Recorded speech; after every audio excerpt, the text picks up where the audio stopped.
Welcome into sports, everyone. Well, the UK women playing in the second round of the SEC Tournament, taking on the Georgia Bulldogs and looking for some revenge for a late January loss. And it was the Clara Strack show in Greenville. Strack became the first player this century with 30 or more points, 5 3-pointers, and 3 blocks in a women's conference tournament game. How about that? Here's Noah Ellis with more from Greenville. Well, the Kentucky Wildcats played in the 8-9 game here in Greenville for day 2 of the SEC tournament when they faced off against the 8-seeded Georgia Bulldogs, and a team that beat them back at historic Memorial Coliseum back in January, with the Wildcats looking for revenge today here in Bon Secours Wellness Arena. This game got off to a slow start early, but things heated up quickly, and it started with Clara Strack and Tiani Key for Kentucky. The two of them combined for 28 of the first 29 points for the Wildcats in the game on Thursday.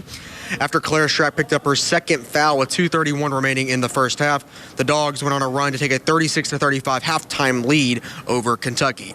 But the Wildcats really turned it on in the second half. They went on to outscore the Bulldogs by 16 points in the second half of play, en route to a 76-61 Kentucky win.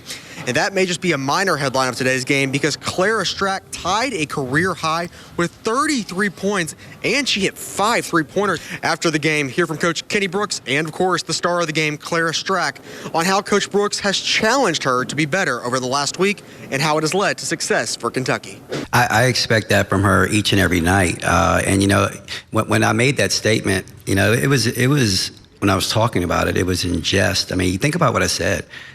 You don't coach that many superstars. So if you're not the best one of a group of 3, you know, that's still pretty daggone good. But, like, I can challenge Clara like that because I know Clara. I mean, I played terribly against Auburn, so, I mean, I think I needed that. I mean, I've always responded best to, like, harsh criticism, like tough love, anything like that.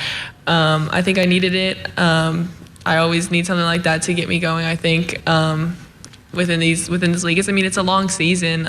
You'll have lulls, but I think you have to remember, like, take it game by game, and he was just trying to get me ready for the next game. There was no harsh feelings there. The Wildcats will now move on to the SEC quarterfinal games where they will play the home state and top team in the SEC, the South Carolina Gamecocks. But we will have more on Dawn Staley and her group coming up tonight at 11. For now, for ABC 36 Sports from Greenville, South Carolina, I am Noah Ellis.